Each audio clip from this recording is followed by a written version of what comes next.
Good evening, everybody. Just stop share here. I'll say hello. Hope everyone's doing well.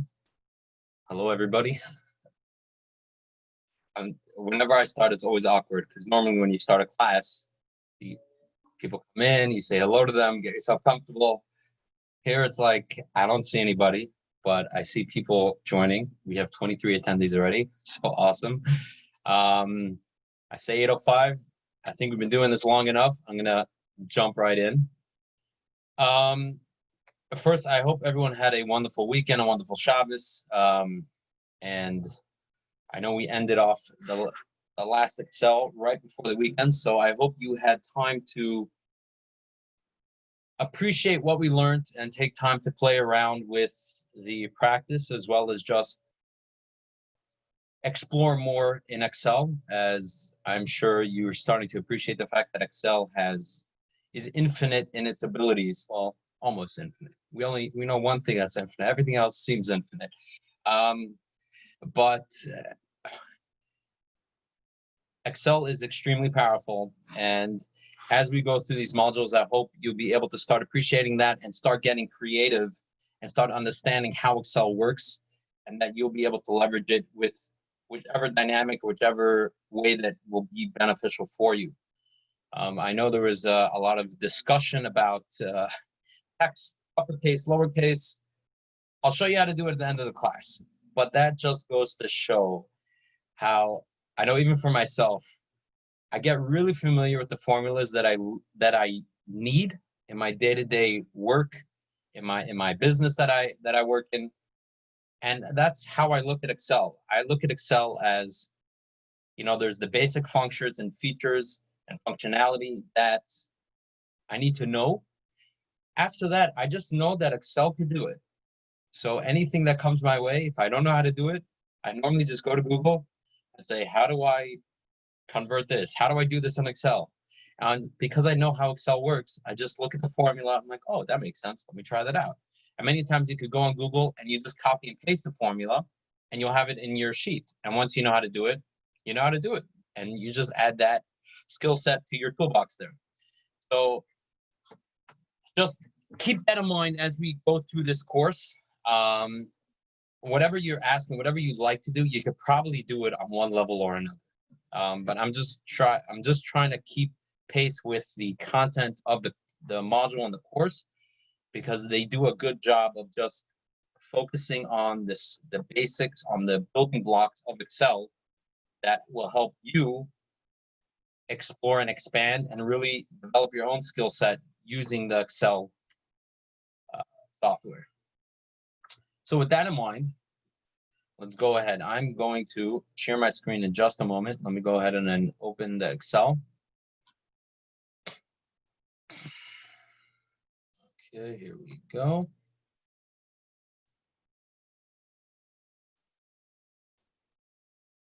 Okay, and off we go. Yes, hello everybody. Hello. Let me just open my Q&A, get all my tools. Okay, yeah, just an FYI. The only email I sent out today was a reminder that we have the class. There were no downloads because we're still going to be working off the Excel file that we initially started. I did send some practice work. If you had time to do it, great. Otherwise, we're still going to continue. And that's just practice work. What we're going to continue to learn today, there'll be plenty of opportunities and a lot of different ways to practice those skills that you learn. So I have, as you notice, I have my recent files here. But what I'm going to do is I'm just going to go into the general folder. I'm going to browse because I know exactly which folder and file that I saved it in. I'm going to open my Microsoft Office, Microsoft Excel. We're in module 1, and we left off working on our frank old real estate. And I'm going to open it up. And here we are we left off with this beautiful Excel file with our monthly budgets, our total, as well as our expenses. And we have at the bottom here our net. So frank old real estate budget is looking pretty good for whatever fiscal year this is. They're coming out with a net of 154,000. Obviously, one thing they haven't included in here is the salary. So as long as the team is kind of small there, they're doing okay. So we went through a lot of just the formulas. Again, number one from the, you could just, again, highlight the cell. You'll see the format of the cell up here, and you also see the content by the formula bar. If there are any formulas, you'll see right away here, the bottom net formula, row A19, column A, row 19. You'll see they're all formulas. And again, how you double check, you just double click on that, and then right away you'll be able to see and check that formula, make sure it's calculating the right cells to give you the right number. One of the things that came up a few times during class, people emailed me as well, is that it's especially important when you are selecting cells that you don't select the letters on the columns or the numbers on the rows, because when you do that, it selects that column or row till the end of this Excel file. And you don't want to do that. You want to be able to just select specific cells, the ones that you want to format or change. So by doing that, how do you make sure? You just use your right cursor over here and just select on the cell itself and not on the row. And this is how you tell the difference, because when you select on the number or on the letter, the entire row is highlighted. So yes, if I want to know what row I'm in, because there's a lot here, how do I make sure? The row and the column will be highlighted to let me know. In addition, if you haven't noticed already, there's this little name box here, which will tell you exactly the cell to which I just highlighted. So if someone tells you go to row J13, I could come here J13, and just to make sure, I look here, okay, I got J13, I know I'm in the right cell. So that's good for referencing and also making sure you're in the right cell that you want to reference. Again, if I want to just select, notice, yes, all my rows and my columns, the letters were highlighted, but I did not select the row or the column. I just selected the cells within that range.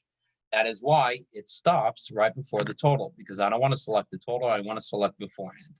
So just keep that in mind when we're selecting multiple cells and not selecting the entire row or column. Okay, I hope everyone by now, I see some of you missed the last class. I'm sorry, but I guess you'll have a lot to catch up on. But I guess if you like, you go ahead and watch and learn.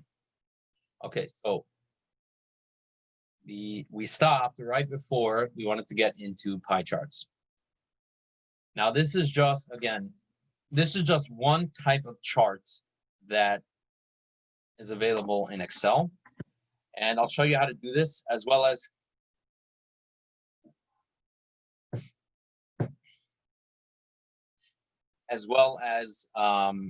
how to insert. Okay, so I guess real quick, from the minus Excel is just you do an equal sign and minus. I mean, you have the pre here where you have sum. Okay, so that's not there, but the sum is the auto. But if you want a minus, just equal, select two cells. You select F11 minus that and press enter, and there you have it. There you have the minus Excel right there. That's your minus formula. So you just use your standard math symbols, which will give you the mathematical equation that you're looking for. Okay. All right, here we go. All right, so now we're going to go to insert. All right, come on, work with me. Okay, insert. Now, by insert, we have tables, pivot tables, table, picture, shapes. We got some add-ins here. We've got charts, 3D maps, spark lines, slicer, timeline, text, equation, symbols. Some of these we actually did touch upon in our previous classes in both Word and PowerPoint. But we're going to go to charts. Okay. So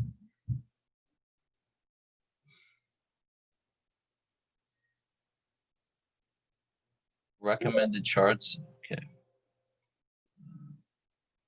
Sorry. I'm going to go a different way. I don't want to enter a pivot table. That's how, I'm sorry. That's how I normally go to insert my chart. I think I should just stick with what I normally do here. But hold on a second. Where is it? I don't want to do a pivot chart. I want to do just a regular chart. There we go. Okay. So I'm going to select the pie chart here. So I have my different charts here. I have the insert column bar chart. We have hierarchy chart, waterfall, funnel, stock. Again, as was previously asked, it really depends the type of data that you're analyzing, which will basically help you decide which chart that you want to do. So for this, we're going to do a pie chart because we want to see the breakdown in expenses over the entire year, and both in the amount and the percentage as well. So go ahead and click the right arrow to drop that down. And now we have 3 options for a pie chart. We have the 2D pie, we have the 3D pie, and we have the donut pie. We are going to select, be exact, we're going to select the 2D pie, okay? Right here, just go ahead and select that. All right. It should be empty because we haven't selected any data yet, right? So here,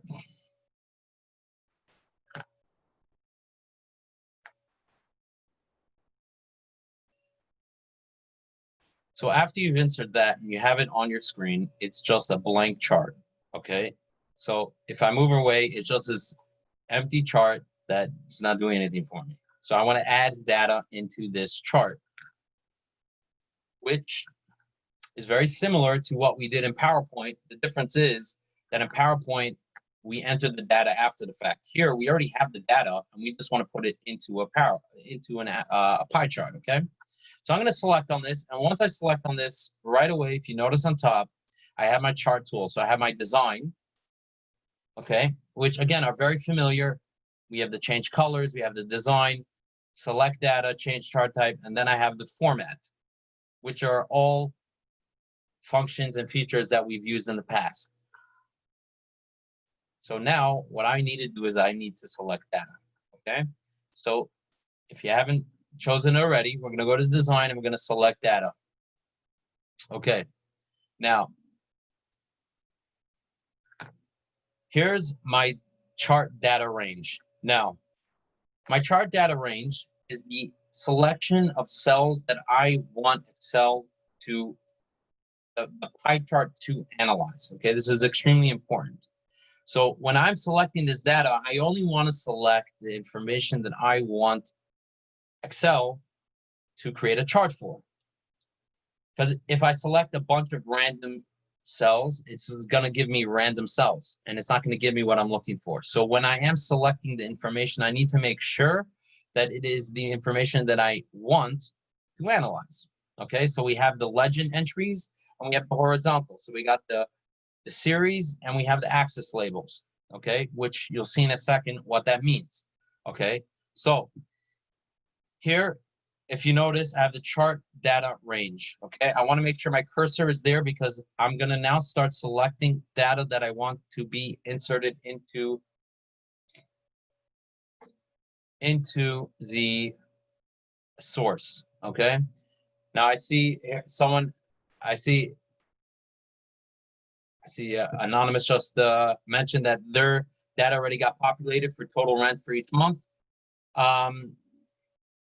It's very likely that when you selected that chart, you had already pre-selected some cells.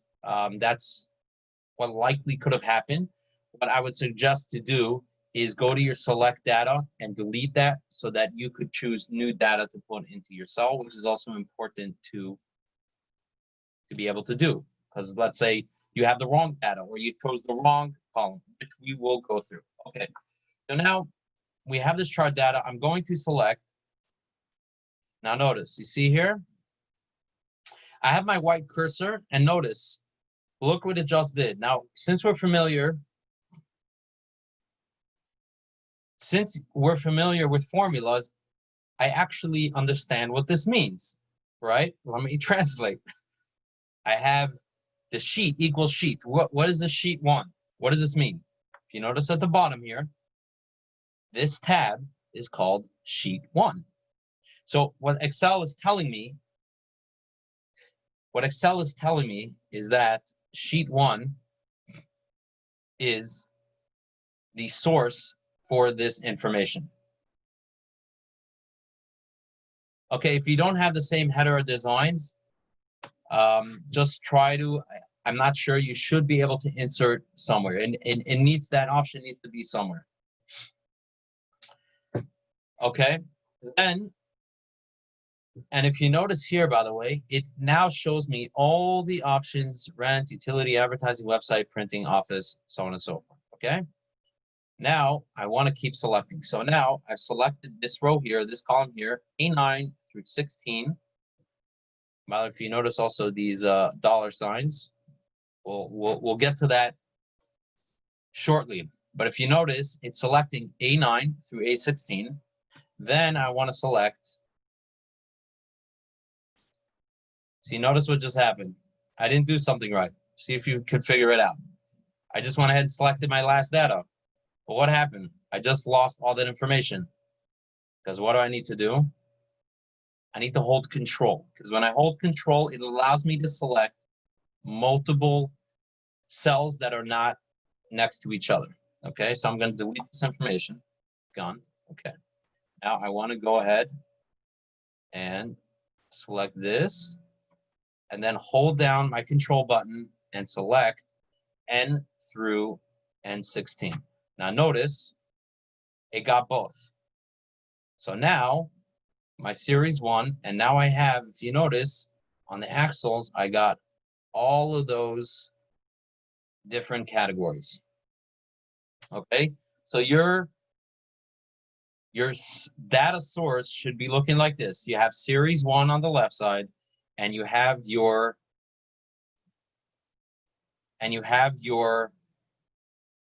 options on the right side. Okay, I'm going to press OK. Check it out. It's all color coded. I got my rent. And if I highlight here, my rent takes up 52%. If I highlight over here, I see the pie, the color coded, and then it tells me 52% of my expenses is my rent. Okay.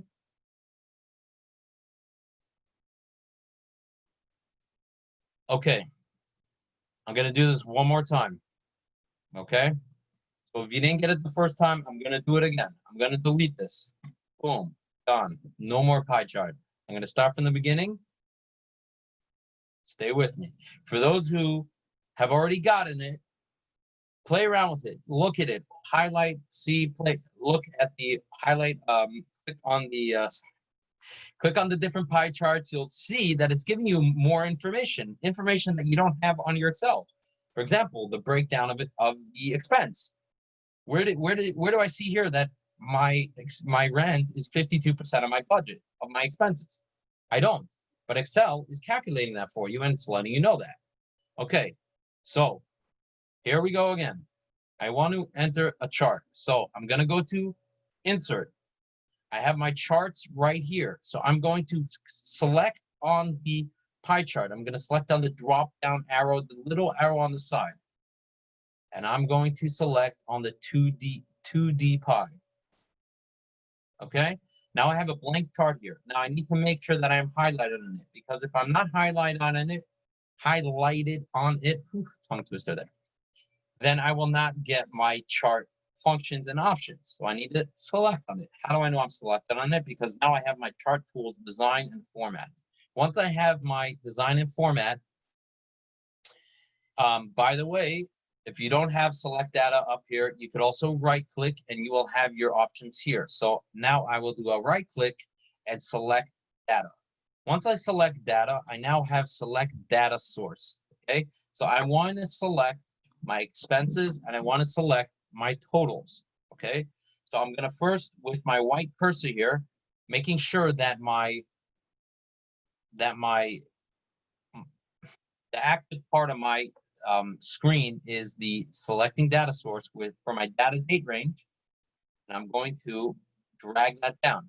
Now, if you see, it's selected and it's active. Now I want to select not pages adjacent, there we go, adjacent cells. I want to select the total. So I'm going to hold down the control button.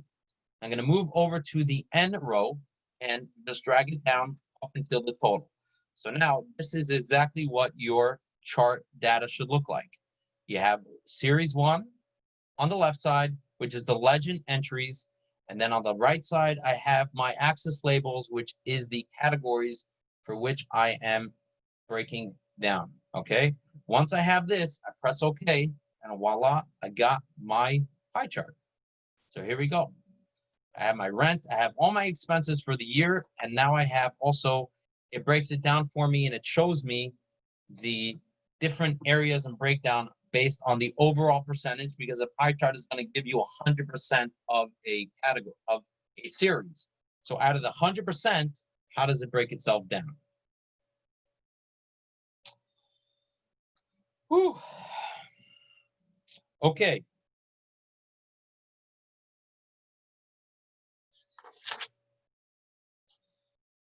Now, we're going to start editing this chart as well. So if you notice, I know it's a little bit hard to see because it's kind of on the background of all the busyness on this sheet, but I have a plus sign, I have this paintbrush, and I have filters, okay? The plus sign allows me to add information to this pie chart, okay? So what I want to add a chart title, okay? And if you notice here, if I select here, I could decide where I want the part. I could do above chart, centered overlay, but I'm just going to keep it default, or above chart is what I want if it's not defaulted already. So I want to select that. Okay, just click on that and you will see now I have a chart title to my pie chart. I'm going to delete that and I'm going to type here monthly expenses.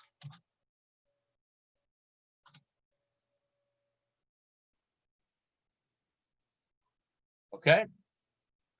Again, these are my formatting and filtering tools and designing tools for my charts. And these features and tools are available every time you add a chart. You have these 3 options: your chart elements, which is the plus sign; you have your formatting elements, which is the design of the pie chart itself; and you have your filters, so which you could even within the chart itself, you could filter different information based on the categories that you selected, based on the information that you selected.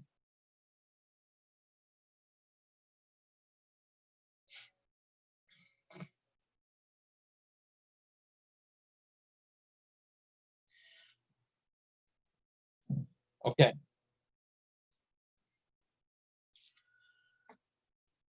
I see there's a bunch of questions. I'm going to keep moving. I'll give it probably another 10 minutes. I want to get through this a little bit more, and then I'll take a break to answer a few of the questions, okay?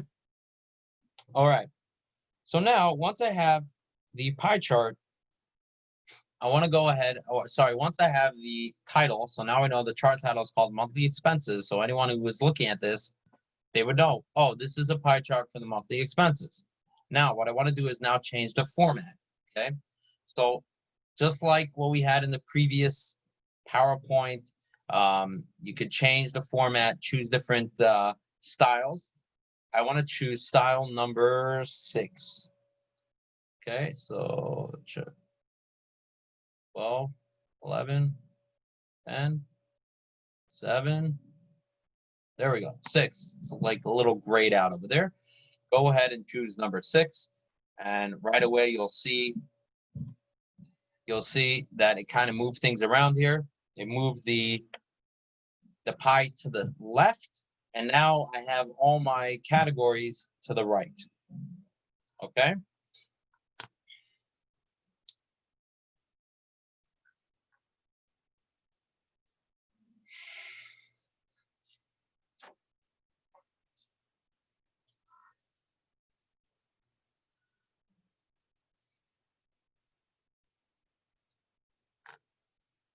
Okay. So I've chosen my style 6. I got my categories, my expenses on the right, got the pie chart here. Now, what I'd really like to do is, this isn't working for me, is I want to move it to a separate sheet, because I'm not going to present this sheet on like this, because you can't see the, because you can't see the data. Where am I supposed to put this? Down here? I want to move it to its own pie chart. All right, so how do I do that? Okay, by the way, again, if you notice, when I click, so I just want to make sure, because I do see there's people are still having a little challenge with either they're only getting numbers, or they're not, or they're getting monthly and not yearly. If you double click on your pie chart, notice the 2 columns. It may be a little hard to see, but if you notice, you see the active cells that are in my pie chart become highlighted. So all you got to do is, when you click on your pie chart, look at the data that is being highlighted on your Excel file, and you'll know right away if you've selected the right data or not. If you haven't, just update it. Now check this out. While we're at it, let me show you, because listen, it happens all the time. Look what happened. I only have my rent, right? Or look what happened. I selected only rent, and I don't have any numbers. It's just rent, and it's just for the whole year. It hasn't broken it down at all. All right. How do I make sure that I'm selecting the right information? So if I click away, I'm looking at my pie chart. I'm like, this isn't right. I only have rent, and it's not showing me anything. I want to show all my expenses. I want to show the total. So when I click on this, I'm looking, and I see, hey, oh, because I haven't selected the right data. I have the data that's fine. I have the expenses, but I want the total. I don't want every single month. It's not going to give me an accurate, it's going to give me, what's the word? A ballooned amount. It's going to give me twice as much of what I'm looking for. So what you can do is once you have the cell selected, you'll have, look, I have orange here. Now notice, like what we've done before, which I showed you, is you could drag this formula down. Now look, as I'm selecting it, notice that all the cells are being dragged down. So I am now changing the data information without even going into select data, because I have those cells selected. So now I can choose right off the chart what cells I need, or what cells do I need to correct. Now, fine, this worked out well, because now I was able to drag down my purple, my categories down to the bottom. So I have all the right categories, but my problem is that my rent is giving me $1,500 because it broke it down by monthly. I want it total by month, okay? So I want to change this up. So now I'm going to select here. Now, look what I'm doing. I'm dragging the cells over to just the total. And now I have selected all my totals. So now I have my expenses on one side and my totals on the other side. So if anyone is still missing that, that is how you make sure you selected the right data for your pie chart, and that's how you also double check to make sure that the right data has been selected. Okay. Okay. Now, I want to move this chart to a new sheet, okay, because this is not working. I'm going to print this out, and it's going to take up all my room, and someone's going to ask me what our budget was in June. I'm not going to have an answer for them because it's being covered up by my monthly beautiful pie chart. So look at my pie chart. It's awesome. Yeah, but I can't see June. So real simple. Select the pie chart again. I'm going to be active. Now, right click. Okay.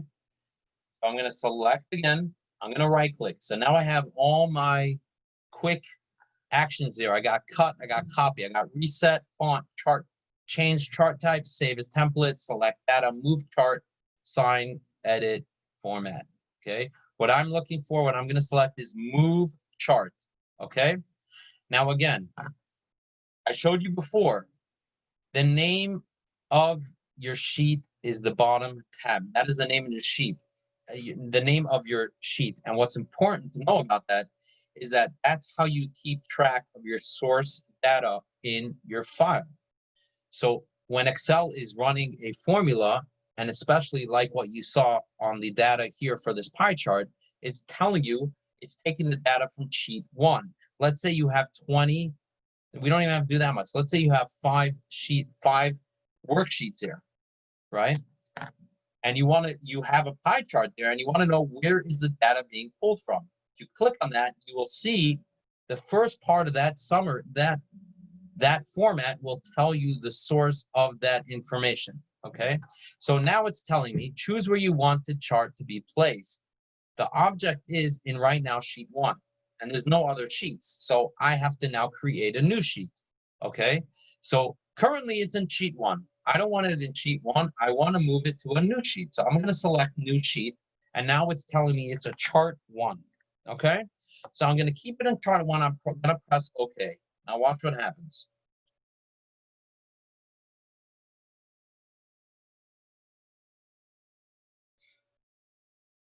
Okay.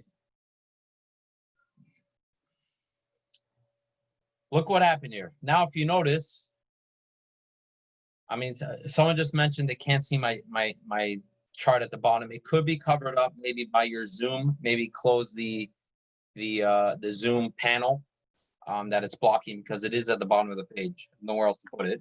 But here, if you notice, you now have 2 sheets. You have a chart, and if you have a sheet 1.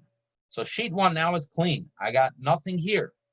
I just have the monthly and the totals of my income and my expenses. It's beautiful, it's clean, it's easily presentable. And also I have a chart. It's its own sheet just for this chart. Okay, so now it's much bigger, it's more prominent, and it's on its own sheet. Now, while we're talking about formats,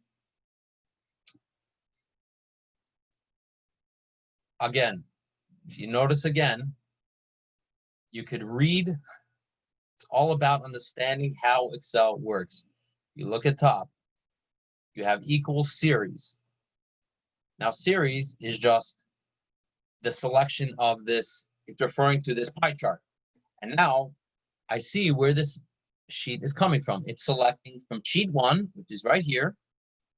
And it's from column A, 9, row 9, to column A, row 16. And it's also pulling from sheet 1, same sheet, column N, 9, and to column 16. Okay, that is the source of my pie chart.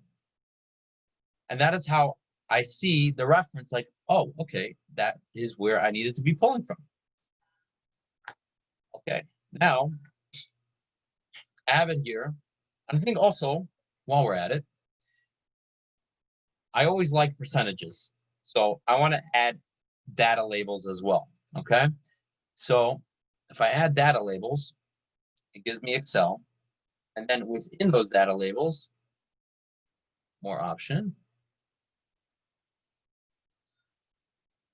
Okay, let me do that one more time. I know I did it fast. Okay, so I have my data labels here. Okay, so I have 18,000 for rent. I have 3,900. I have 4,800. Okay, fine. That's really nice. But you know what? The colors are a little very close to each other.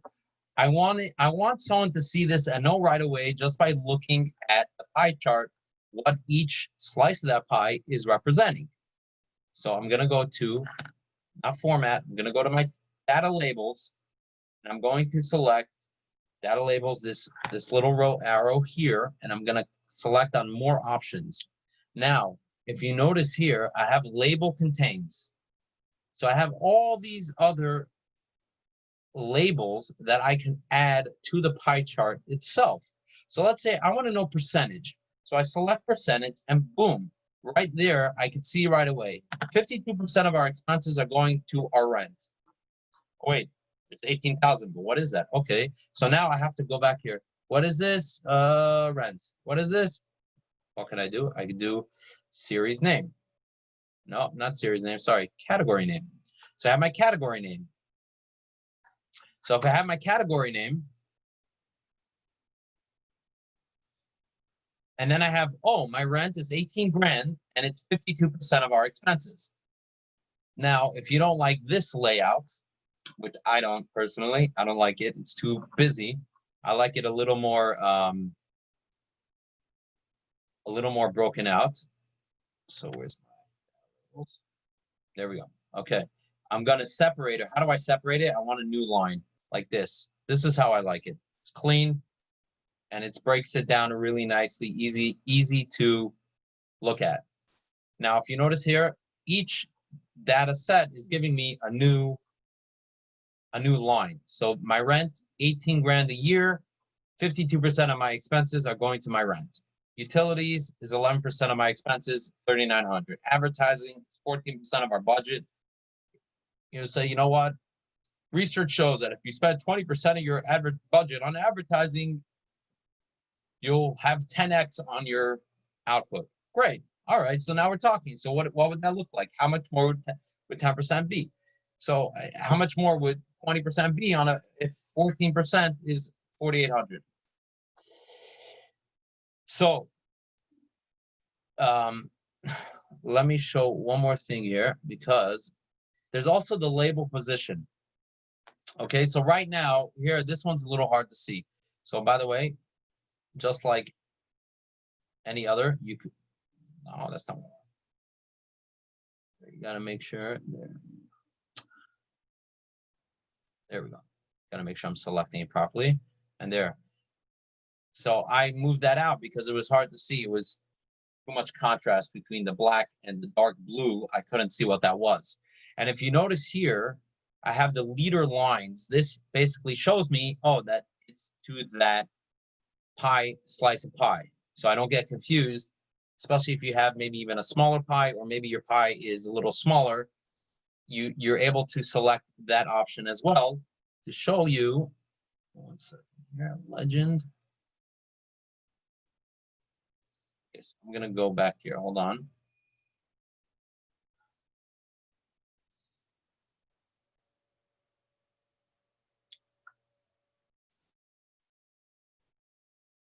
There we go. Okay.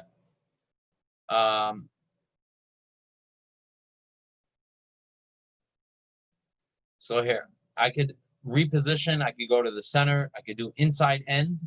I could do outside end. So here, if you even notice, it resized it so that now, so now it's showing me, now it's all of them are outside of the pie chart, and it even shrunk a little bit so it could fit all the data. I could do best fit. So this will just basically fit it, whatever it decides is best fit. And that is how you could manipulate and add or change the available data labels that is associated with the information that you have here. So you could choose what you feel is important based on the presentation, based on the information that you're looking at. Okay.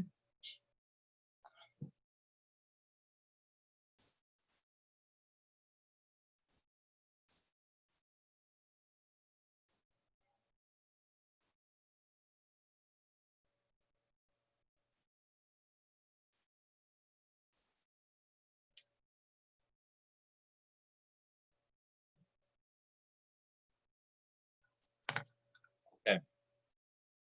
I'm officially going to stop. I'll let everyone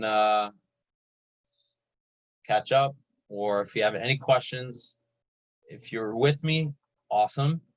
If you have questions, go for it.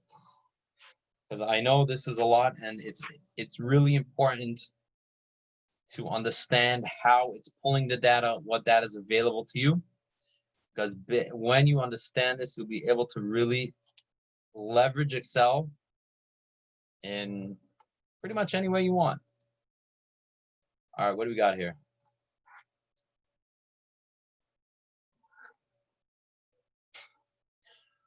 Okay, so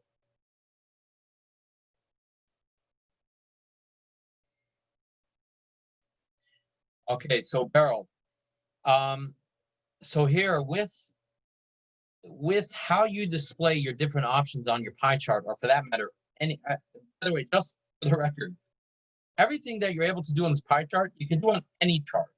These are universal options of display and data labels on anything. So what I did here, I went to my data labels, and how do I get there? I go to my data labels, I select here, I do more options, and here you have your format data labels.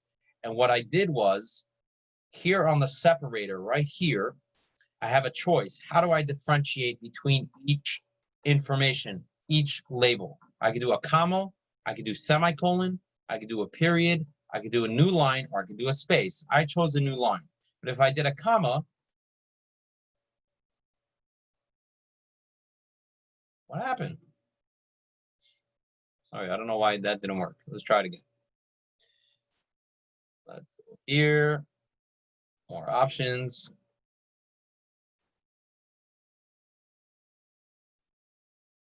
And I want to do comma.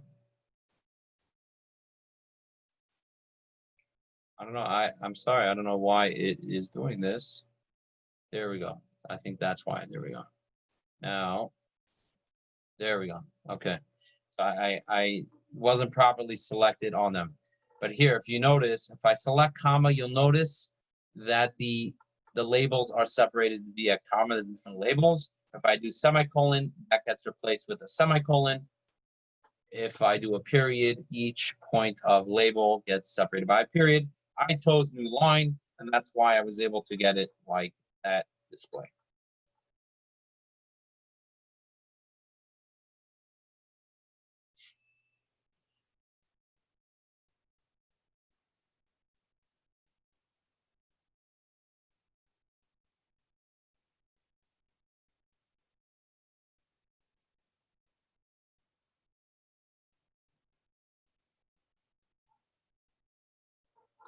Okay.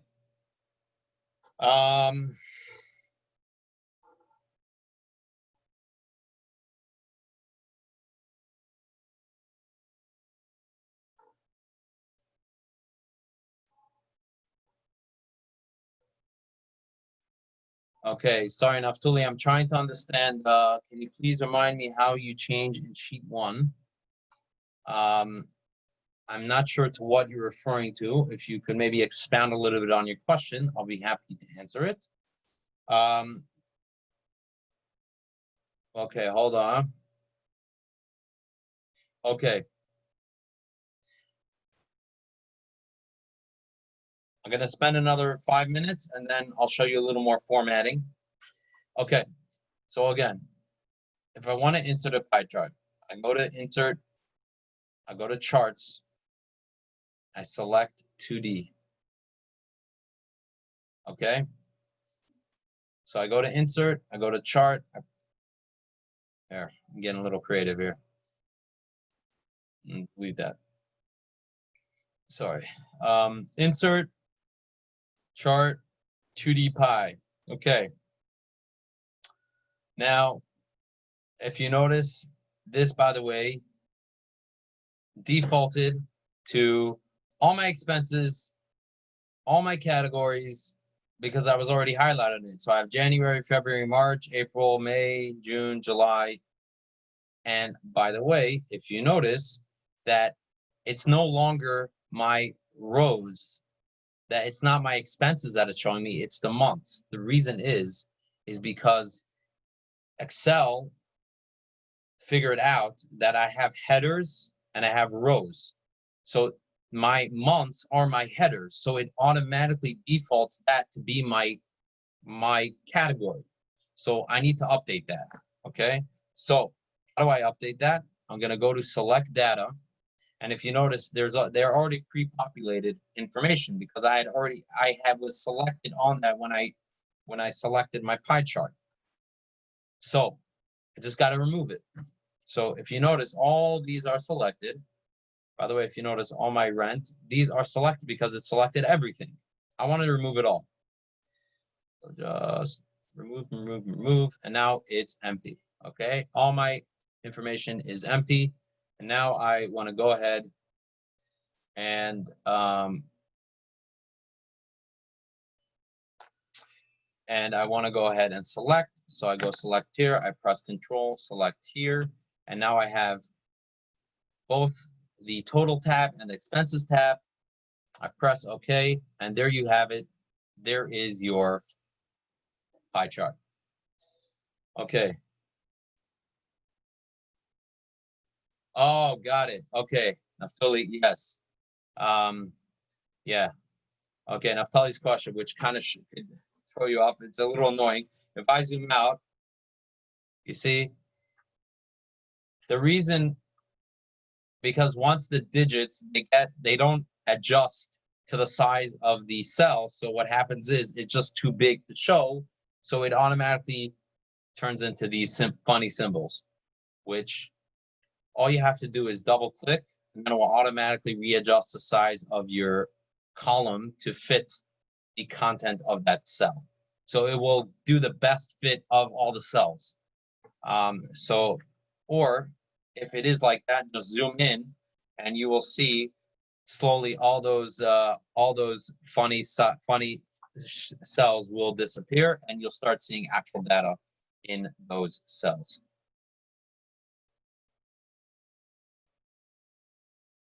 Okay, hold on. Let me see what else we got here.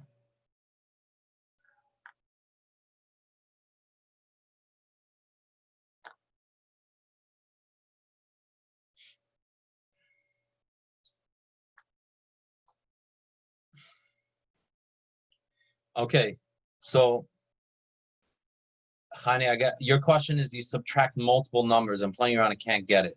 So I'm not sure exactly to what you're referring to. However, what I will show you is your filter. With the filter, you could select, you have a filter here now, which, by the way, takes you back to your original pie chart, and you could select not just on that page, but you could deselect. Let's say, you know what, office supplies, you don't care to see that because that's only $800. I just want to see everything else. I deselect it, I press apply, and now everything readjusts. You see now my rent just went up to 53%. It was before 52%.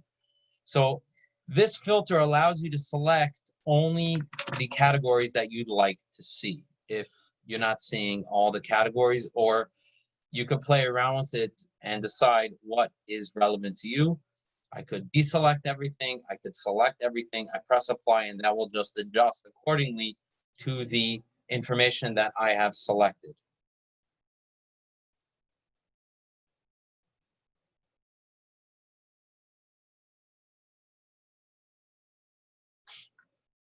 Okay, so the lines are actually also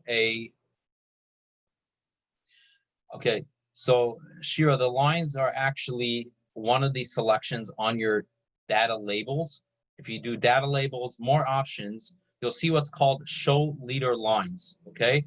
So now they're not so much, but if I do outside end, what will happen is, if I move this, hold on. You see, if I do any type of movement here,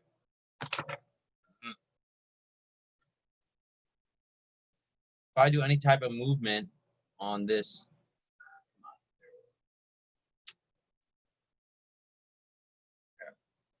why are you not moving?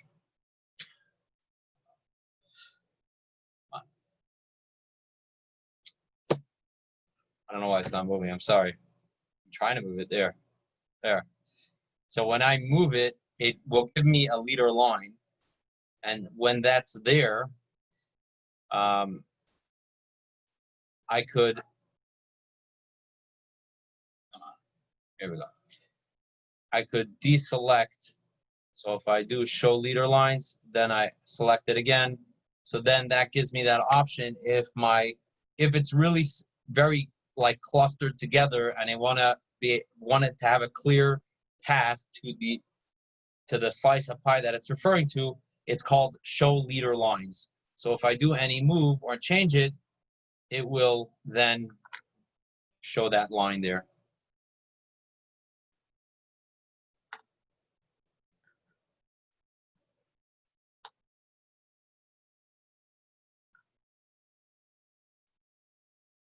Okay. So I'll answer you and then I'm gonna keep moving here. And then we could have a little roundup at the end. I'll show you a few more things which we discussed in the last class, just get a little creative here. Okay. Again, when I'm selecting the data, I gotta press Control. So when I press Control, it allows me to select cells that aren't right next to each other.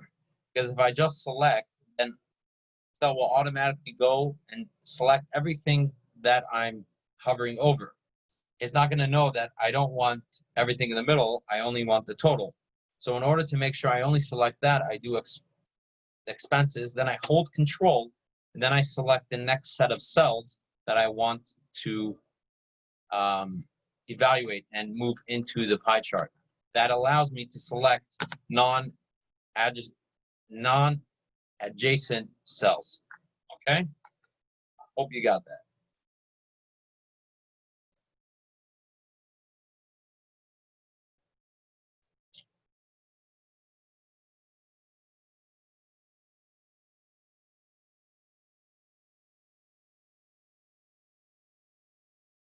Okay, so Jack, the reason why mine doesn't show design is because I'm not active in a cell that has a design feature. If I'm going to the chart, by default, I'm always going to have my chart title, chart tools, design, and format. But if I go to my sheet 1, I don't have that because I don't have any chart or any of the chart tools to leverage because I don't have a chart here. I hope that answered your question. All right.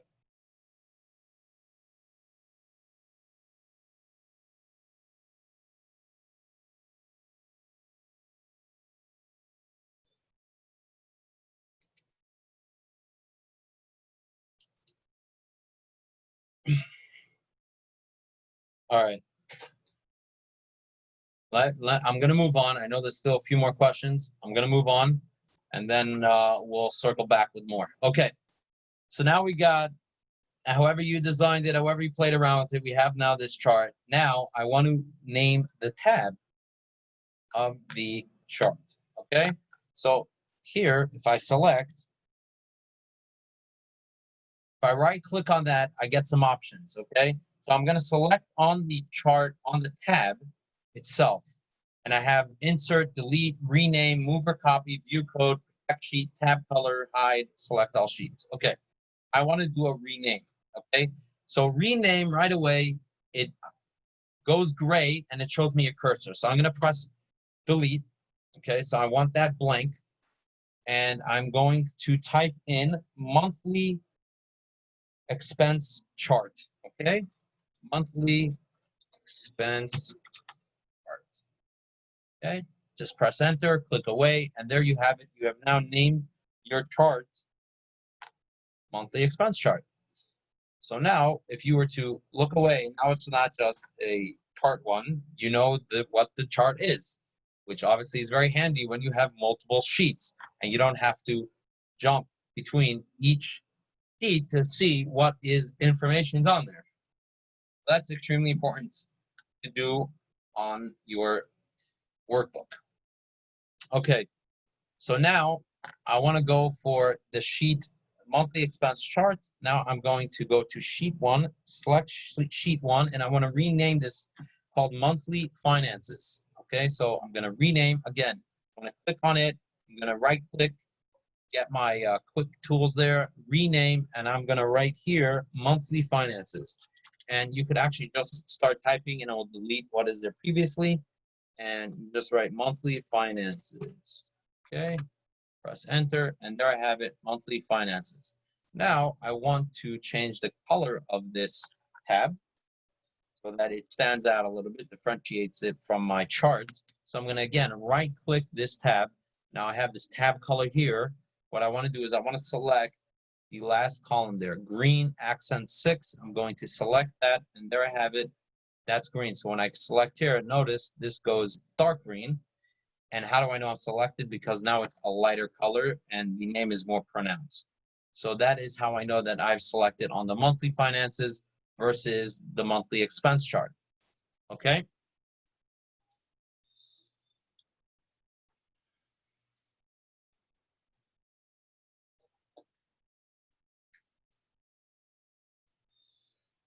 If you haven't done so already, let's go ahead and save. Oop, I did a Control A instead of Control S. Okay, I just saved. Make sure you all save.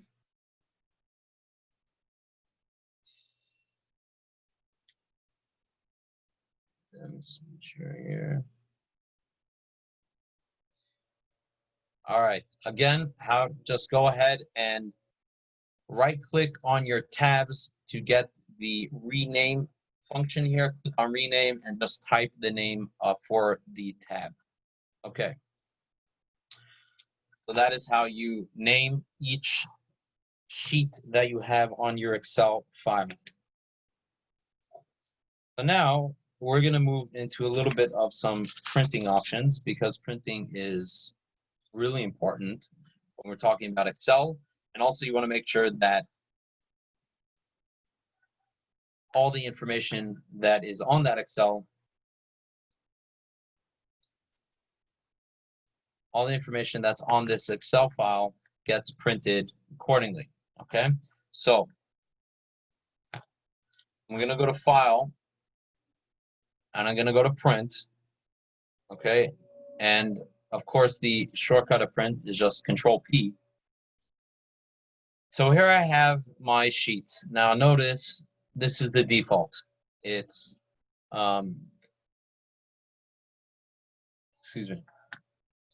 it's portrait orientation, and it's printing all my active cells. So it's 3 pages, which is just a waste of many things.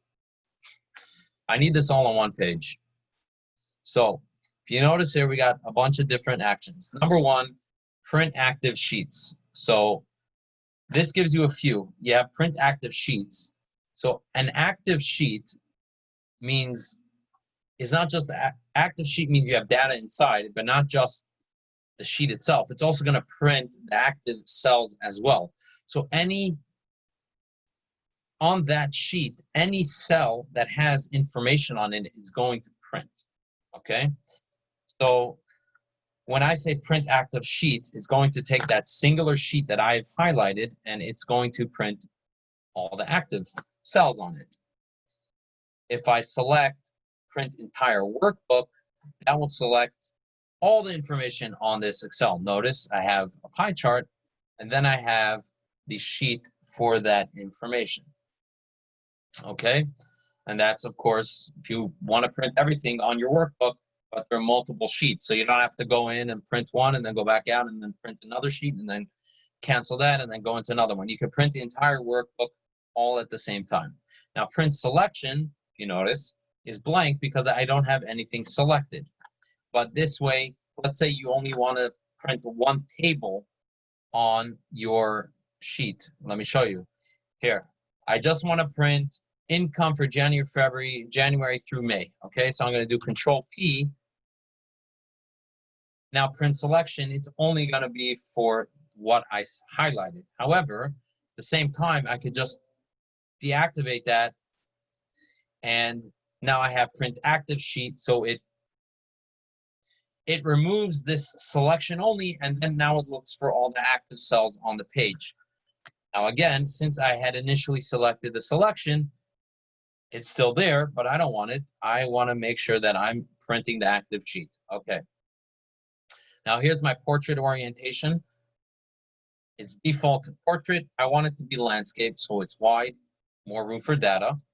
Okay, I'm going to be printing 8.5 by 11. Now, I know someone mentioned this, I think it was by Microsoft Word, because Excel has this feature to print to fit it on a page. So I'm only aware of Excel. Actually, PowerPoint, you could do it, because when you print, you could select to make sure that it fits onto the page that you're printing it out. But here, this way, it makes sure that you want to fit everything onto one page. So if I press page setup, this gives me a little more options here. And when I click page setup, the default by page is orientation and then scaling. Okay, scaling is obviously the size of the source data. Okay, the source data is the size of the font, the size of the cells, everything together. It's at 100% size. I want to make sure that it fits on this page. Now notice when I select fit to, because I have two options. I can do fit pages one, how many pages wide and how many pages tall. Okay, so I want it 1 to 1. Okay, I want it to be one page wide, one page tall. I just select that and it defaults to 1 to 1. I press OK, and voila, there I have it. Now it fits into one page as well. Now, what I like to do in such a scenario like this, because I do like to be a little bigger than that, kind of shrinks it a little bit. I like to play with my margins just so that I squeeze as much as I can on the page so that the page, the font and the text itself will be as big as it can while fitting everything on. So I go to normal margins. I just usually do a narrow. And as you'll notice, it expands a little more and it now is ready to print.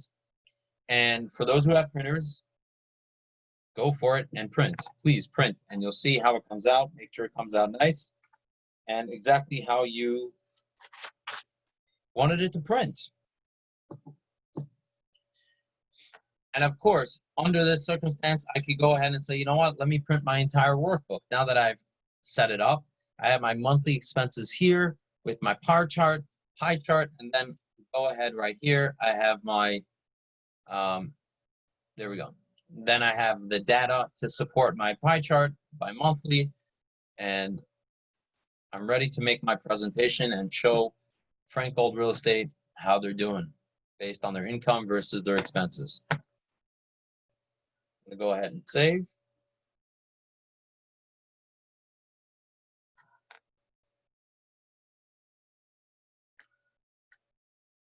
Okay, just give me 1 minute. I have to step away for just 1 minute and I will be right back. 1 second.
Okay.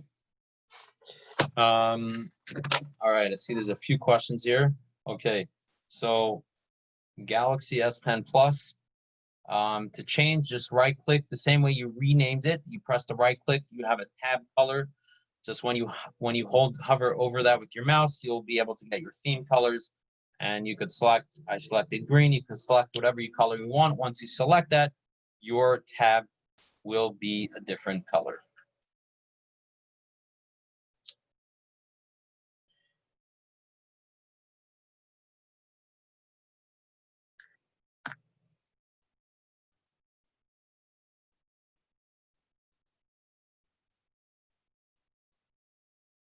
Okay, let me see, any questions?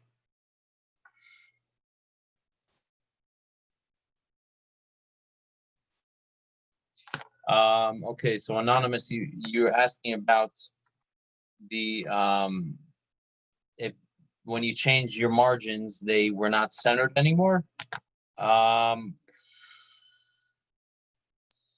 mean, let's see here. If I do narrow, so I can't. I mean, I'm not sure why. Here, fit all columns in one page, fit all rows, no scaling. I'm not sure why it would be shifted to one side versus the other side. I would just make sure that you have, number one, all the data is selected and on your page. Maybe you have some data on the other page. Otherwise, I'm not sure why it would not be centered. I mean, technically, it doesn't need to be centered. It just will fill that page itself.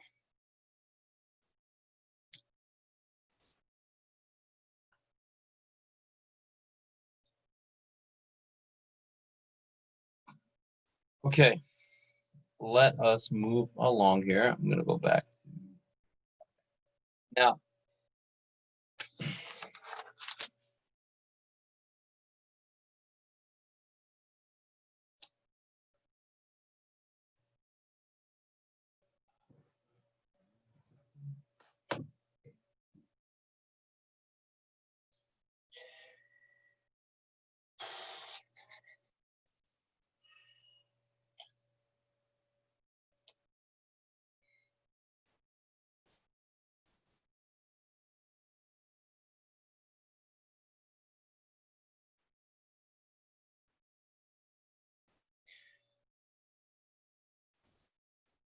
okay, so there's a few just general functions. There's a few general functions that you should be aware of. Like when you're editing, if you double click here, right away, you'll see it's edit. And now you have very specific functions that you can do. Notice most of your stuff is grayed out. But you could, what's limited is your font control. And so that's why at times when you press enter or you lose functionality, it's very likely that you maybe double clicked on a cell by accident, or you're active in a cell and you don't notice. It's pretty much the same thing. And just make sure that your cursor is heading in the right direction. I want to show you also a few copy. There's different types of clearing and copying, okay? It's important because especially since there's so much information that could go into any particular cell, it's important to know what you want to do and then how you want to copy, okay? So let's take example this.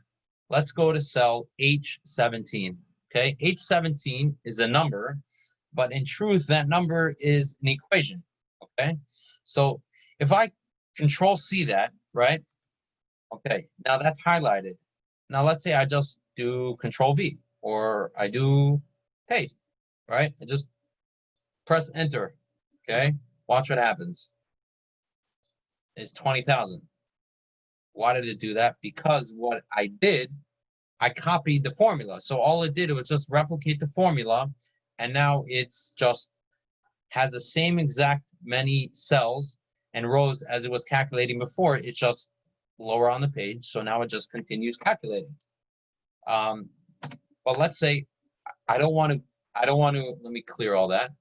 Clear. Okay. I don't want to copy the formula. I want to copy the number. I see the number. That number is important to me. I want to copy that. So I'm still going to do Control C. Okay. I'm going to do Control C, but when I paste it, I'm going to choose a different option.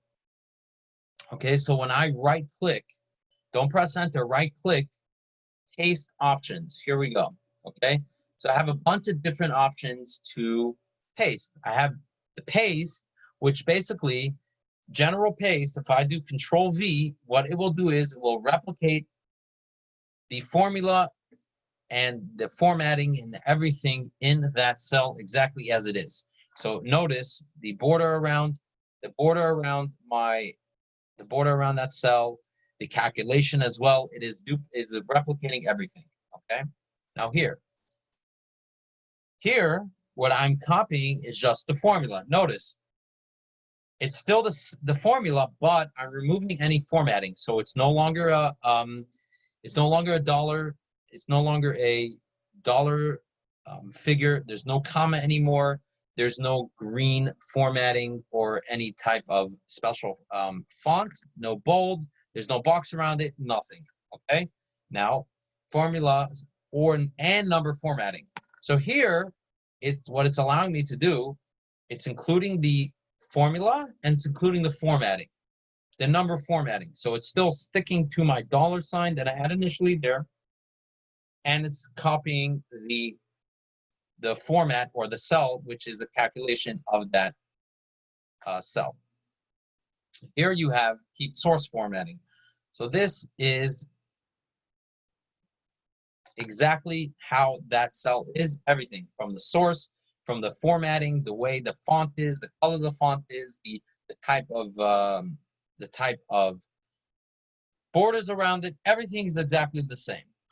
And then here you have the no borders. So everything minus the borders. Here's source column widths. So again, if there's a different width, let's say it's a smaller width, we'll expand that. And then here is transpose, which is actually different. It's kind of cool. We'll do that a little later. Okay, so that's general paste options. Then we have the paste values. Okay, so paste values, I have just the number. I have it as the values, the number formatting. What happened? I was spending too much time on it. It's not used to spending that much time in that field.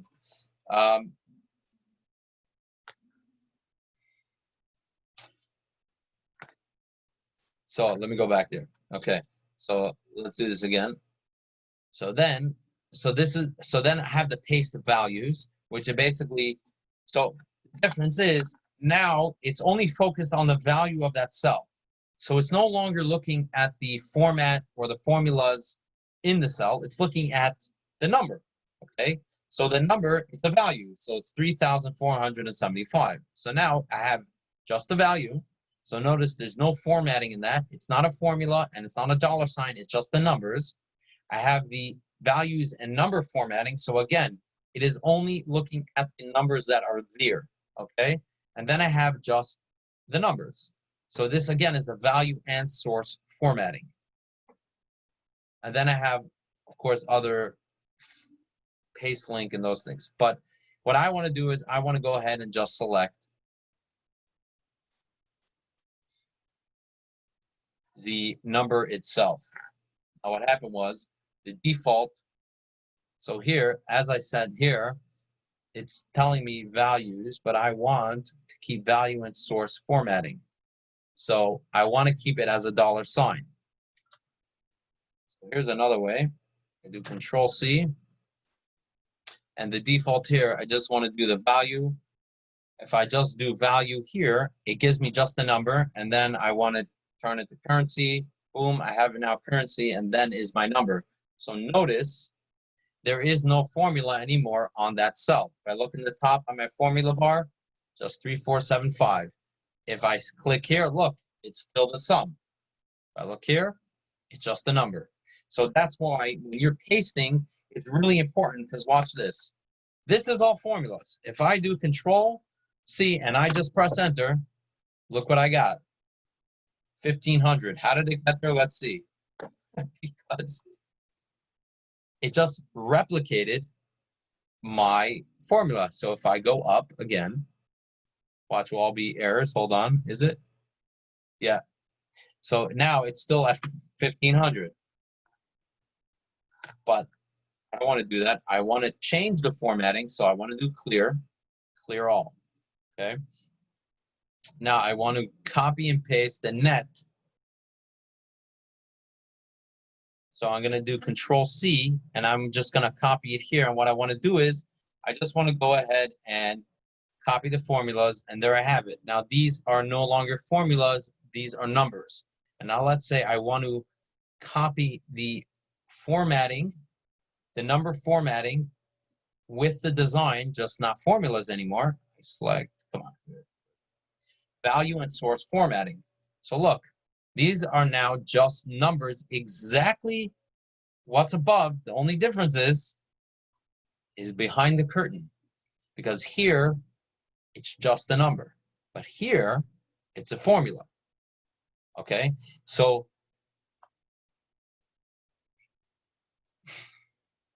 it's full of surprises. That's why whenever you're reviewing a sheet, you always want to look at the cell, because the cell is going to tell you. You look at your formula bar, the cell is going to tell you what is going on that cell. Is it a formula that you're looking at, or is it a number? And obviously there's a big difference, because when it's a number, I can move it anywhere I want, and I'm not going to have an issue. If it's a formula, if I move this around, because I moved it around, it keeps the source formatting. So because I'm moving the cell, it's the source formatting. But if I Control C and Control V, that's called an error. Oh, it's actually negative. I'm in the hole there. So versus if I Control C here and just copy there, it's still going to be the same, because all it's doing is copying that number. Okay, now let's work the other way. Now let's say I want to clear the formatting. Okay, so here I have this number. I want to keep that negative, but I want to clear the formatting, right? So right now it's a formatting. So I have my options here. I have clear all. That clears everything. I have clear formats. So the formatting was, was a $sign and, was negative. But here it still remains the formula. Okay. Now let's say I want to just clear the contents. That basically clears it of everything. And clear comments, clear highlight. And here, if I do this again, if I do clear formats, there it just goes back to a default general number. Clear. Now I'm just going to do clear all here. There we go. So all these are the same. Yes. Okay. Now I want to show you, just in general, the way undo works, because of course you have undo. What's cool about the undo is it shows you up to 100 previous actions that you did. And you could undo. You could always click this undo, but you could also drag it to where, notice here, if I select here, I could undo 51 actions. It will take me there. So that's also important to know. If you made a mistake or you were trying something out, you have undo up to 100 commands that Excel saves for you.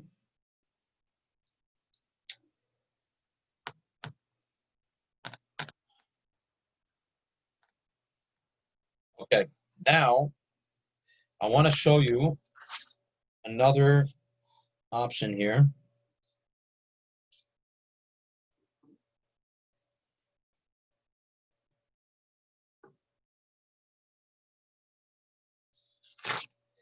Okay, so there is the bottom field, if you notice, has a treasure trove of information.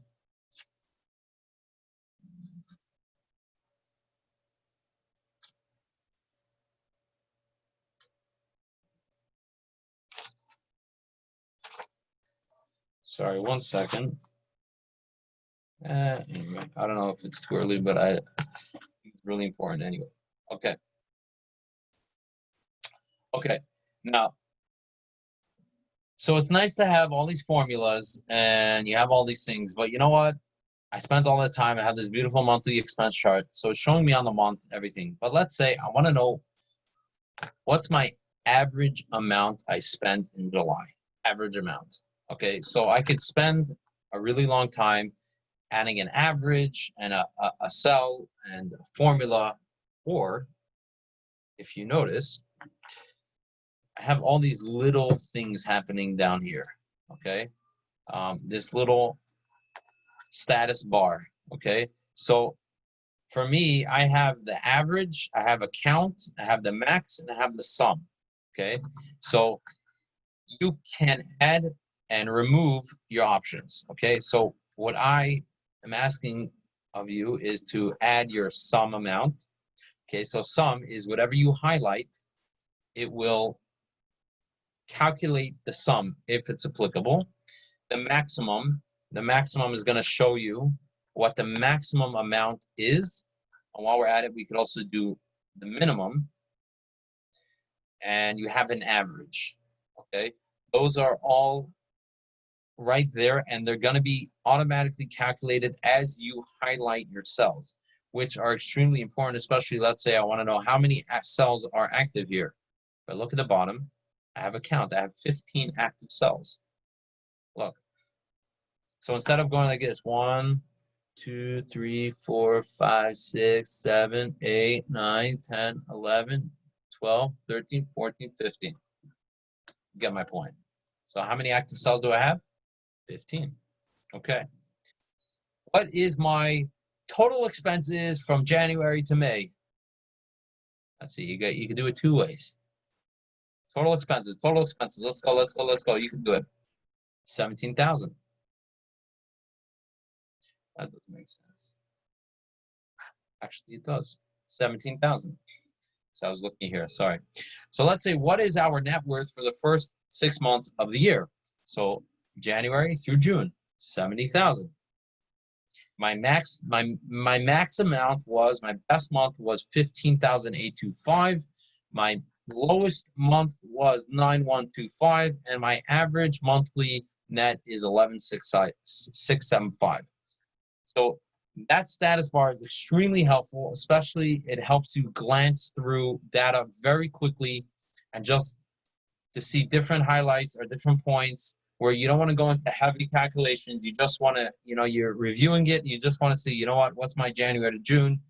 My income, we made 86,500.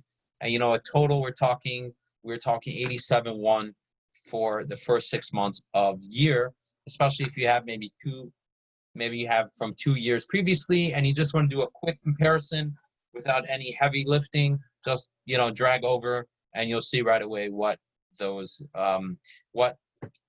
sums or those numbers are.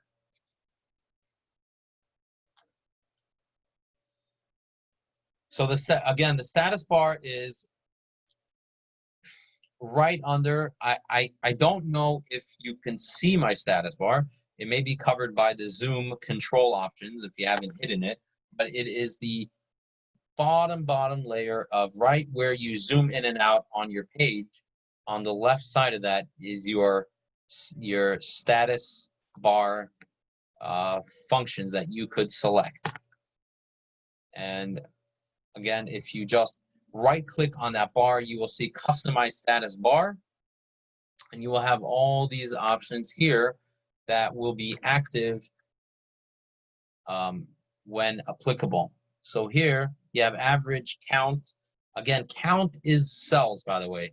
When it's saying count, as opposed to sum, a count is just active cells. And that's important also just to differentiate between a count and a sum. because when you're doing also calculations, or, we'll get to pivot tables, when you're doing the total count of something, that will be 1, versus a total sum of something, that is an entirely different calculation and will give you obviously an entirely different number. So here also, my count is 15. My sum is 58575. And my average is 4505. Little selection there. Okay. So, and of course you have your help bar here, which that was really cool what I just did. Kind of did that by accident, but there is a shortcut to that. Sorry.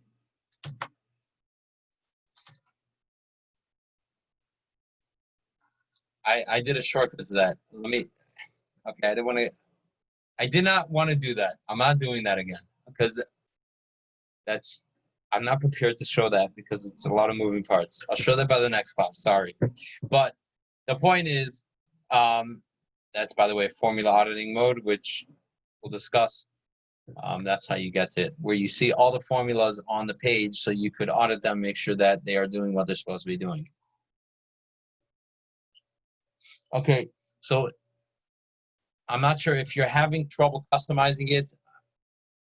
I don't know. All I could say is just make sure that you right-click over that, and you have, just make sure you're right-clicking over the bottom line right between your tabs and your window, your Microsoft or Apple window pane there. And that you will get those options.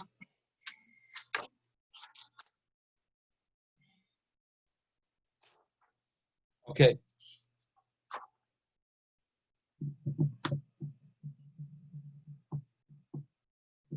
Okay. I'm open for questions. I think I do owe a few people. I wanted to show you how to do uppercase, lowercase, because there was a lot of questions about that last time. And I'll show you just so you get an idea of how to use formulas in general. Please, you can start working on the homework if you haven't done so already. As we move through this class, next class, we're obviously getting a little more in depth of formulas, functions, formatting, max, min, how do you type out formulas, how the formulas work. So how to write formulas out to do multiple calculations in one field. So that's going to be a lot of fun. So if you've got what you needed, if you've learned and you are done, have a wonderful evening. I will stick around for another 20 minutes or so, 25 minutes. Okay, so I see here, I see there's a question about how many classes we have left. We have 2 more modules, okay? So I'm thinking at this rate, it's probably about 4 more classes we have left. So we're talking about 2 weeks left. And it may go 5 more classes, just because there's one thing that this course did not touch on, which I think is extremely, extremely important to be aware of with Excel, is pivot tables. Just because that will probably be your most common use case for the data, because many programs, almost every program or software you have today, you could export data into an Excel file. Now, what we're doing here is we are creating the data, right? We're writing out this data. But I would imagine many of you who are working with data are getting the data fed to you. So you're already looking at this Excel file. So, or you have rows, you have 1,000 rows and 20 columns of different information that you imported from Let's say you have your Amazon business and you just exported all your sales for the last month, and you want to pull it together. You want to see what your daily, what your monthly, what your weekly, what's your most popular brand. So all that information can be easily sorted and calculated through a pivot table. So I want to do one class on just pivot tables, and I'll follow up with this challenge again. But for those who are here, I have 35 participants. I challenge any of you to, if you work with Excel sheets, or maybe you have a company that you work at now and you have Excel sheets and you want me to analyze it, send it to me. And of course, before I analyze it, I'll review it and I'll make sure any personal or confidential information will be removed. I'll make it very generic, but I will, for the last class, I want to use real life cases, and especially for those who participated in this course, if I could help you and help the class in analyzing some real data for you to help you navigate this information, I'll be very happy to do so. So just go ahead and email it to me. I mean, you don't have to wait around. Go ahead and email it to me. I'll review the data, and I could, I'm happy to give you some feedback, initial feedback, and also if it's good data that I could analyze and just help people appreciate how to set up data, then I will do so. So that's a challenge for everyone in the class. Bring me data, challenge me with data, and we could explore it together. Okay, so so Anonymous, I'm not sure if you figured out how to customize the status bar. I see you asked a few times. I think I touched upon it again, but just go ahead and right click on the status bar and you will get all these options to add customizations. Okay, Khani, I hope you were able to figure out where your status bar is. Again, it's right at the bottom of your Excel file.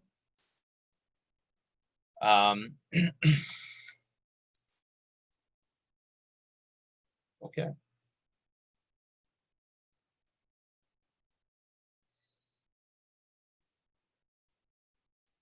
Okay, Anonymous, you want to know the difference between Excel and CSV file?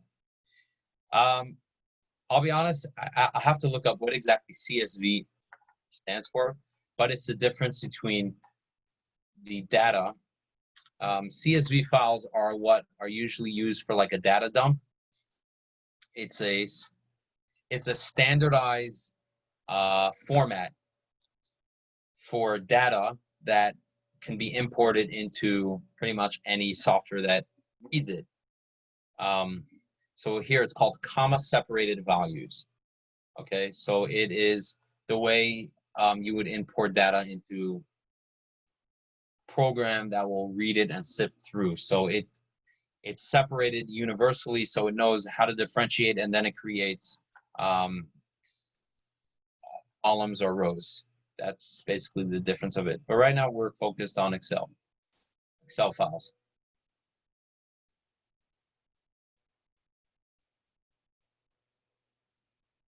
Okay, yeah, Khani, we're gonna go further on formats. I know in this class we really didn't touch that much on formulas.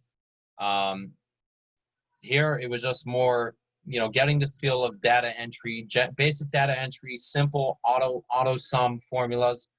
But next class we will go into much more depth of typing out our own formulas from scratch, how to using parentheses and how to control and understanding how the formulas are calculated based on the order in which you enter it and how to break it out in a way that it's going to give you the information that you're looking for.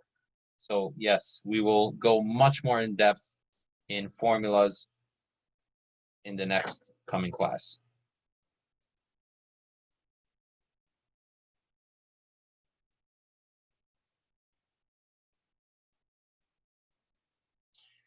Okay, as far as the class recordings, I guess I mean, Shua, I think, sent it out. I mean, maybe I think Anonymous, maybe you were not on. I think I may have added you. Just remind me of your email because you're anonymous. Just remind me what your email is, and I will make sure that I send you the link for all the classes. Because I think everyone else, if you have the link to the classes, you should have a link to all the classes.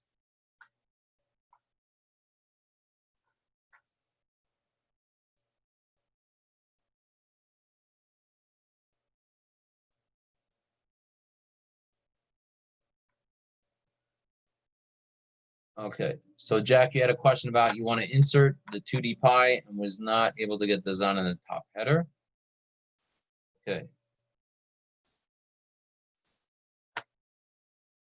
Okay, I guess your question is when you enter that 2D pie, you didn't have that option to chart titles and design. Again, that is only available when you've selected on your pie. So if you're not selected on your pie chart, those options will not be available. So you may be active, you may be on your monthly expense chart, but if you're not selected on it, you're not going to have the design tools and tabs available to you. I hope that answers your question.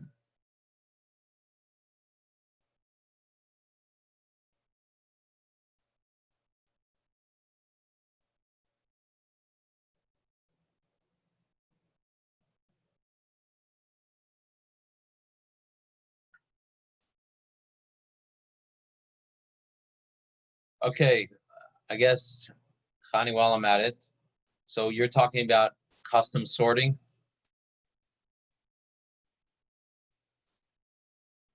So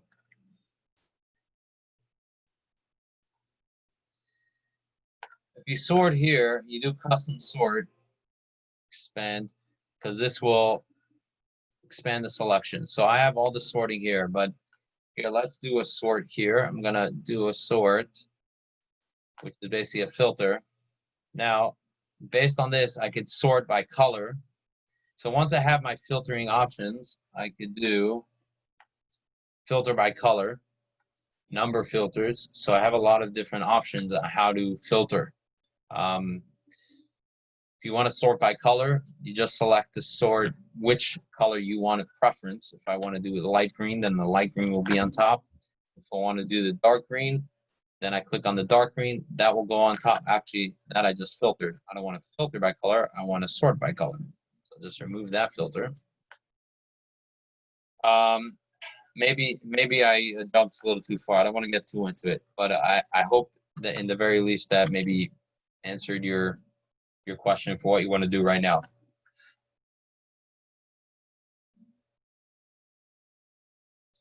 Okay, Jacob, I'm not sure about the accessibility of the course videos.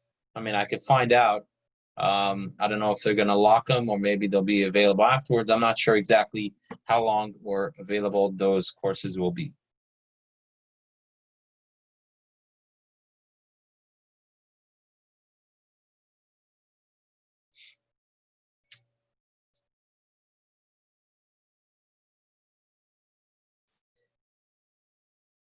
Jack, I wish I knew what to answer you. I don't know, because it Excel is default. The only trying to think what maybe is your ribbon hidden. Maybe your ribbon is hidden like this.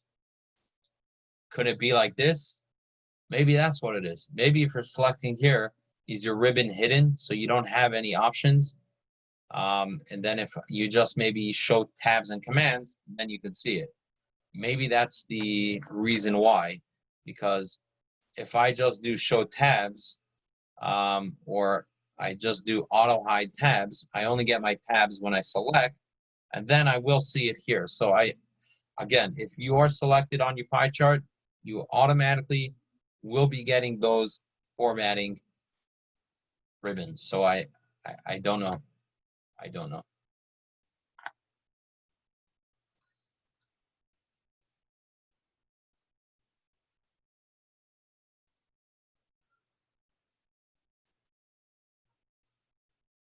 Okay, so Bracha, I don't know if I answered your question about the formulas and paste accomplish. They don't accomplish the same thing like I showed you. It depends what you want to copy. If you just do a default Control C, Control V, it will copy all the formulas and the editing and the formatting of that cell. But again, as you saw, there's a lot of different formatting functions and copying functions that are available.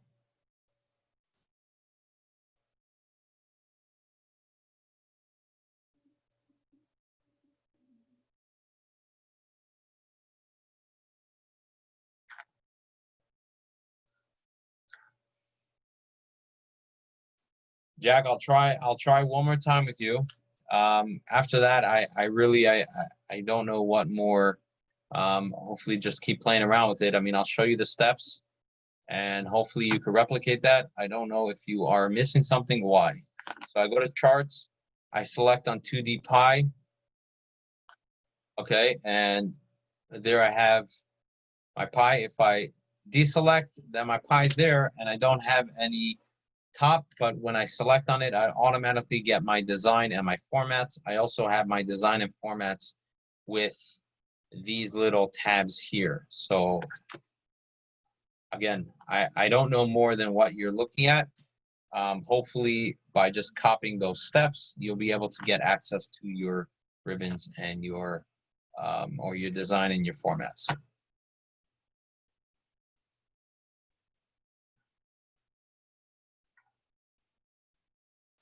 No problem. I'm happy to help in your sorting there. Okay, I did say I would show you some formatting. So let's go like this. Hello, my name is Maishi, and I am giving an Excel. Okay, and I want to make this all caps. Okay, so I have this, wherever I got this information, I now have this in my cell. And I want to now, number one, let's get it proper. So someone did show, I don't know, I don't remember, maybe it was Avi.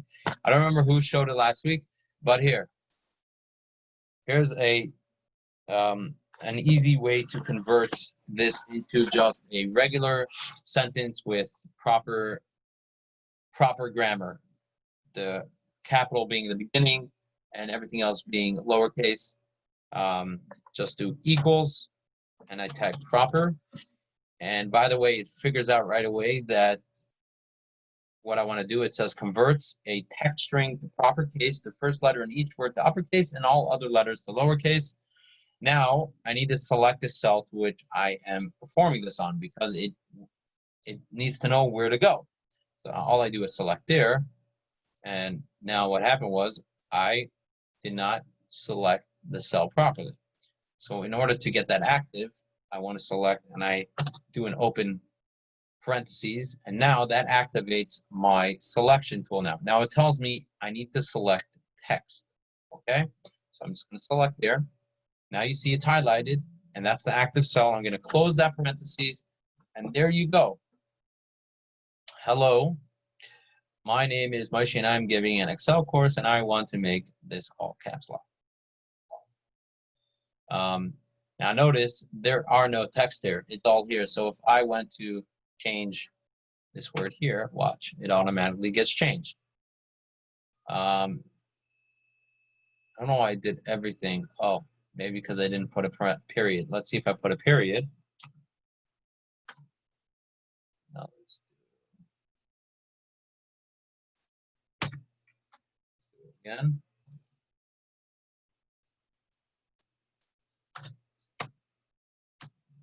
All right, for some reason does all caps lock. I don't know why. But now let's say I want to do all upper, okay? So how do I know this? Because I looked it up and it was mentioned before, but otherwise I would probably just go on Google and type in, how do you make all caps lock in Excel. So here, upper means convert a text string to all uppercase, and voila, there you have it. It's now all uppercase. Now what happens if it's the other way around? I get a all uppercase, and I want to do, now watch, I'm going to copy and paste this, and I'm going to use my really cool functioning. I'm just going to do the text, right? So there we go. Now this is no longer a formula, it's just text. Now let's say I got this and I want to do it proper, right? So let's see what proper is going to do. Like this, select my cell, and check that out. It just converted it now to a regular sentence.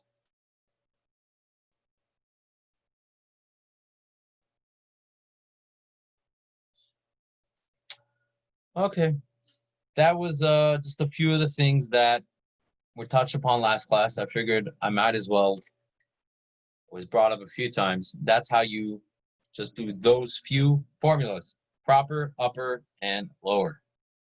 I could do lower too. Now, if I do equal, lower, and again, lower, I do a text, and there you have all lowercase.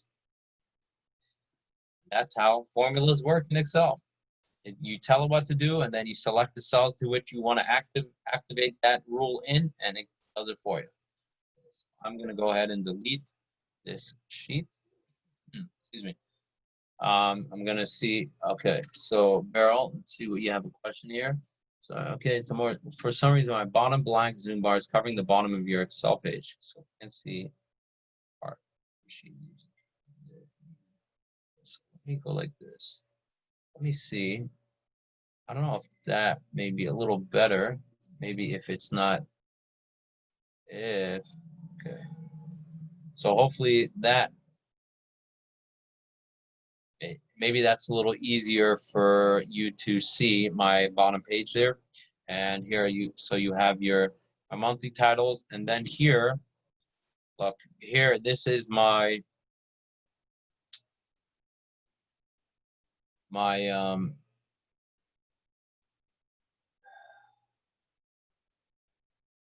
wait a second. I don't know if this made a difference with it because the screen share pulls the window. So I don't know if this made a difference. What I did was I shrunk the window, but I don't know if that makes a difference as far as your visibility on Zoom. But I did go ahead and just shrink the window, so maybe you could see it easier. I'm not sure, but here at the bottom you have all the quick tools at the bottom.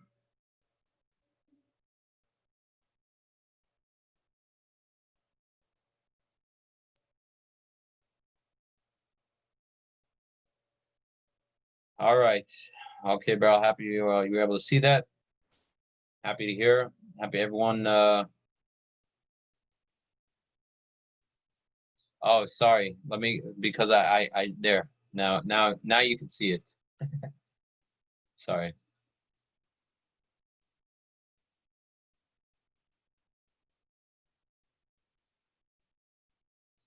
Okay, Jack, I'm not using Microsoft 365. I'm using Microsoft 2016. So I have the software version. That's the one I'm using.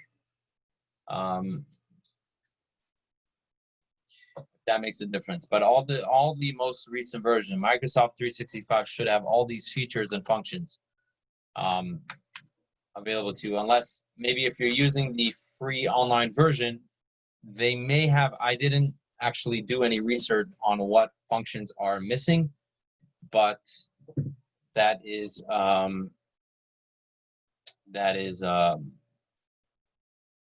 maybe that's what the case is.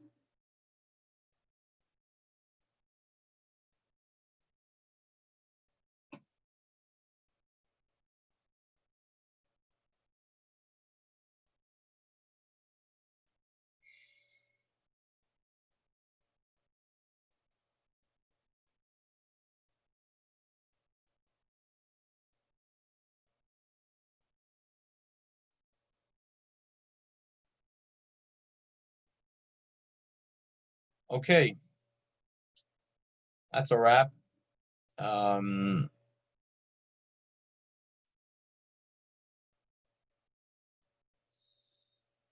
Okay, everyone is welcome to log off. I'll be ending the session in a few minutes. Let me just close out all these questions here. Okay,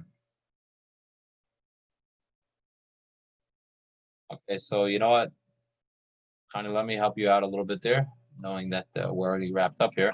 Yeah, so if you're writing a formula, you have to make sure it's an empty cell. You can't have any, or whatever cell it is, you need to delete all information there. So if I want to do a minus cell, I'm going to do equal. Okay, so now that activates my formula function. So now I am creating a formula. So I'm going to go there. I'm going to press equal. That activates my formula function automatically. So now let's say I want to deduct my rent from my gas bill. So I want to do rent, D9 minus D15, press enter, and that is my formula.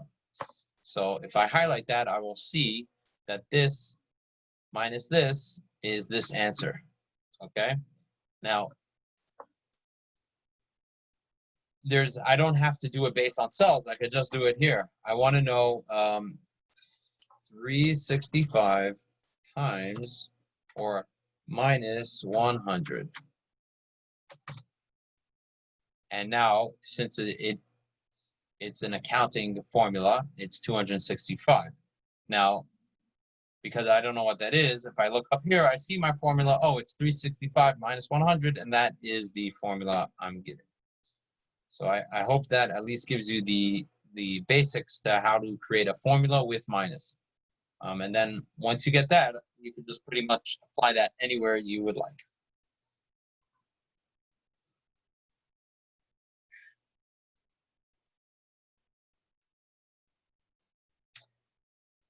Okay, Jack, I'm pretty sure that should have your options.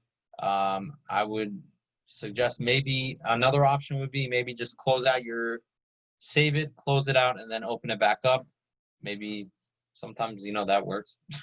That's default Microsoft troubleshooting. Restart. Maybe that will help you. Okay. Let's start.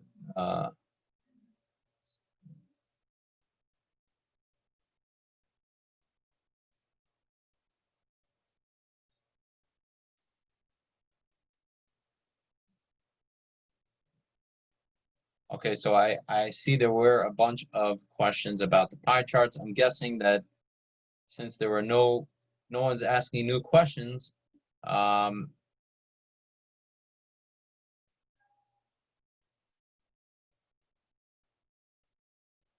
think that's a wrap. So hope everyone enjoyed this class, and looking forward to the next one. And I'll be sending out, today's Monday, yeah, I'll be sending out the prep for next class probably either tomorrow or Wednesday. See when I get around to it. Have a wonderful evening, everyone. Sei gesund, gute Nacht, good night, and be well and enjoy your newfound Excel skills.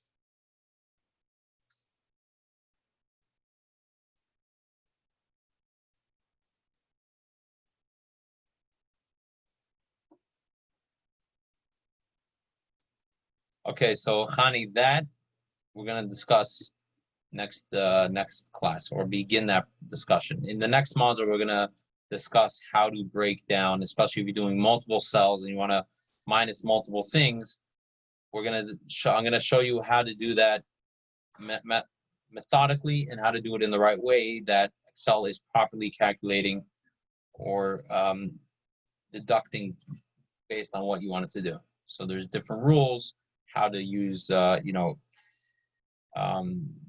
absolute reference versus just general reference versus, using parentheses to control what calculations get done first, and so on and so forth. So I'm sorry. We'll get to that. We'll get to that next class, and hopefully by the end of the next module, you'll be a whiz at it, and you'll be able to figure even more out. Okay.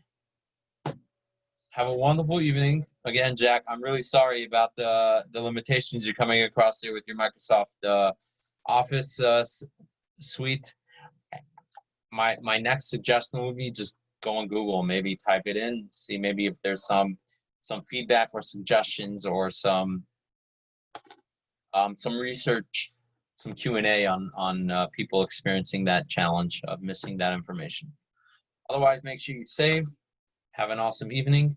I will be here just a few more minutes. I'm just gonna, where is it? Anonymous. Let me go ahead and email the course to you.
Okay.